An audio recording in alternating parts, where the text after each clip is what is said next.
একটা সময় ছিল যখন কক্সবাজার যেতে হলে শুধু বাসই ভরসা ছিল। পাহাড়ি রাস্তা, জাকুনি নির্ভর যাত্রা আর ঘন্টার পর ঘন্টা ক্লান্তিকর পথ। কিন্তু এখন সময় বদলেছে। এখন চট্টগ্রাম থেকে কক্সবাজার যাওয়া মানে এক অনন্য অভিজ্ঞতা, স্বপ্নর একটা রেল যাত্রা। কক্সবাজার রেল স্টেশন থেকে সারা চট্টগ্রামগামী আধুনিক ট্রেন, যেটা ঝকঝকে কামরা, বড় জানালা আর শীতাতাপ নিয়ন্ত্রিত ব্যবস্থা। ট্রেনের জানালা দিয়ে বাইরে তাকালে এক নতুন বাংলাদেশ ধরা দেয় চোখে। মূলত এখানে 4টা শিডিউলে 2টা ট্রেন সারাদিনে চলে। আমরা অবশ্যই ঢাকাগামী 12টা 30-এর ট্রেন না পেয়ে লোকাল ট্রেন ধরেছি, যেটার এক্সপিরিয়েন্স খারাপ বলা যায় না। এই রেলপথ জুড়েই যতটুকু আমরা যাত্রা করেছি ততটুকু ইয়েমেনের প্রাণবন্ত দুষ্টামি ছিল। পাশাপাশি এই রেলপথে যখন বর্ষা নামে তখন এই রেলপথ পরিণত হয় এক জাদুর জগতে, যেটা আমি ফিল করেছি। আর চারপাশে প্রকৃতি যেন ভিজে উঠে এক নতুন প্রাণে। পাহাড়ের গা বেয়ে গড়িয়ে পড়ে ছোট ছোট ঝর্ণা, মেঘ এসে লেপ্টে থাকে পাহাড়ের কাঁধে, আর ট্রেন সে মেঘের ভিতর দিয়ে ছুটে চলে। এটা কল্পনা করা আর কি। ট্রেন যখন ছাড়িয়ে এগিয়ে চলে, ধীরে ধীরে পাহাড় ঘেরা দৃশ্য এসে মুগ্ধ করে। ভাকে ভাকে বৃষ্টির ফোঁটায় ভিজে উঠে ধানক্ষেত, ছোট ছোট নদী আর গ্রাম, সবাই সবাই যেন জীবন্ত হয়ে ওঠে। ট্রেনের জানালার পাশে বসে থাকা যাত্রীদের চোখে মুখে ফুটে উঠে বিস্ময়। কেউ মোবাইল দিয়ে ছবি তুলে, আর কেউ জানালা হেলান দিয়ে হারিয়ে যায় সেই সবুজের রাজ্যে।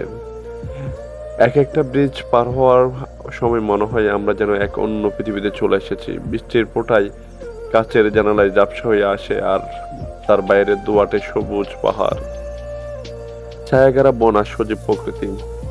দীর্ঘ প্রতীক্ষার পর যখন ট্রেন কক্সবাজার থেকে চট্টগ্রাম রেল স্টেশনে থামে, তখন বোঝা যায় এটি শুধু একটি গন্তব্য নয়, এটি একটি অনুভূতি। এই রেলপথ শুধু দূরত্ব কমে নেই, এটা মানুষকে কাছে আনে। প্রকৃতিকে নতুনভাবে দেখতে শেখায়। বর্ষার দিনে চট্টগ্রাম থেকে কক্সবাজার রেল যাত্রা বা কক্সবাজার থেকে চট্টগ্রামে রেল যাত্রা শুধু এক ভ্রমণ নয়, এটা একটা রূপকথার গল্প বটে। আমার জন্য তো একটা রূপকথার গল্প, বাট আপনার জন্য কি সেটা আপনি ভালো জানেন। এই রেল যাত্রায় প্রায় 3 ঘন্টার যাত্রা। কক্সবাজার থেকে হোক আর চট্টগ্রাম থেকে হোক, যেখান থেকে আপনি যাত্রা শুরু করেন না কেন, 3 ঘন্টা বা 3 ঘন্টা 15 থেকে 20 মিনিট লাগে।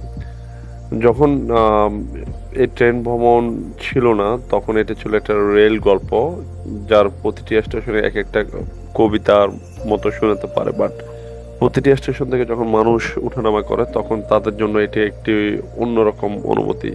যারা কক্সবাজার পৌঁছায় তাদের চোখে পড়ে বিশাল সাগরের মনোবুলানো সৌন্দর্য। বৃষ্টিতে ধুয়ে যাওয়া সৈকত যেন স্বাগত জানাই স্বপ্নগামী যাত্রীদের। স্বাগতম কক্সবাজারে। বাট আমি তো উল্টো পথে যাচ্ছি, তাই আমাকে স্বাগত জানাচ্ছে এই হাওরের বিল।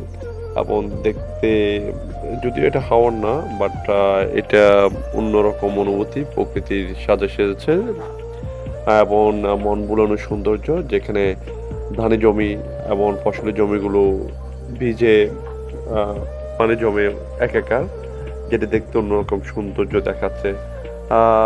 ছোট ছোট গ্রামের পথ, বাচ্চাদের খেলা, এবং পাশাপাশি দেখা যাচ্ছে মাছ ধরা, এবং সেই পাহাড় গেছে যে রেলপথ, এটি অন্যরকম এক সৌন্দর্যর বার্তা দেয় পর্যটকদের জন্য। এবং এটা একটা আসলে অন্যরকম সৌন্দর্য, পাশাপাশি এটি অন্যরকম অনুভূতি যারা আসলে প্রকৃতি প্রেমী তাদের জন্য। এই সৌন্দর্য আসলে মুখে বলে শেষ করা যায় না, বাট এই সৌন্দর্য অন্যরকম একটা অনুভূতি দেয় যখন বিশেষ করে আপনি পরিবারের সাথে এই রেল যাত্রায় থাকবেন। আমি আসলে খুবই উপভোগ করছিলাম, আমার ছেলে এবং আমার ওয়াইফ সবাই আসলে উপভোগ করছিল যে এই রেল যাত্রা।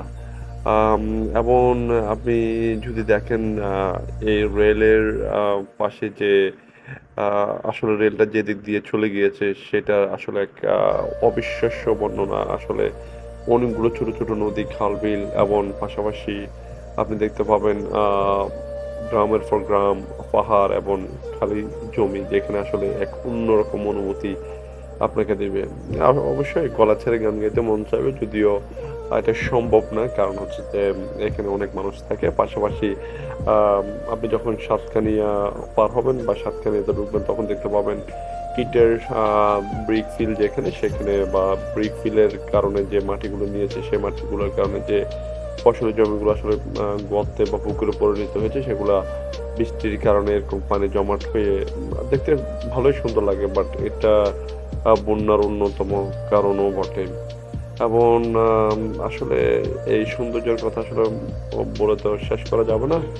যখন বৃষ্টি পড়ছে আসলে এটা অন্যরকম এক অনুভূতি, এবং মনে হচ্ছে আসলে আমি সিলেটের সে হাওর, সুনামগঞ্জ হাওরে পাশ দিয়ে যাচ্ছি, বাট যদি এখানে কোনো হাওর অবস্থিত নেই, এটা বৃষ্টির পানির কারণে এমন সুন্দর দেখাচ্ছে।